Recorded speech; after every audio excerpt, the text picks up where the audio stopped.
I would say from the employer side is think about with career paths, have actually, like you said, an SOP. So have it on paper. What does it look like? And you always want to, I always say in the company, if you're thinking about career paths, you start with your biggest areas. You always kind of manage by rule, not exception. So I get that for something like me, what I did in like HR, that might be a little more nuanced or harder to find out, career path, but start with operations. If you're a snow, let's say you're a snow only business or snow and landscape, and you were talking about building for seasonal snow people, start with that. Start with how does a shoveler, what skills do they need to get to that snow? What training do they need?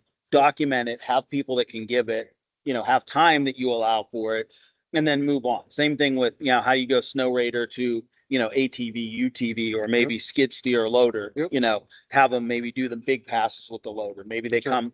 And here's the thing too, part of grit can be for these seasonal guys, this can be a win-win for your team. Have somebody on your team that you pay some, overtime or extra hours for to come do some training cleanup after the storm, and maybe have some of those guys come either help in the cleanup, or if there's nothing to do cleanup wise, have them come for training on their own dime. Because if people are willing to invest in themselves, and that's a thing too, if you say like, hey, look, we're willing to train you, it's on you, you as a company pay your guys to provide the training, but it's really on the employee if they want to take it. That can be a way to get your skills up. But the takeaway for the employer is have that documented path. So have that, how do we go from shoveler to snow raider to equipment, and then also what skills do you need to teach along there. And that's kind of where someone like me on the learning and development, like training side, comes in, is talk about, especially as you get to people skills. Because one thing that's often a mistake that comes into play when we start developing people to managers is we take people that are really good at their job and are like, okay,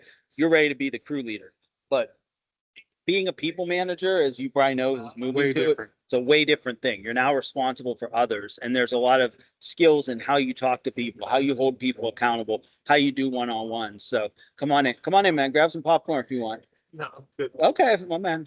We just hanging out here at Sima shooting some content. But yeah, the takeaway there is really have that path and have training, especially for your people managers, of like, what does good communication look like? What is the do's and don'ts?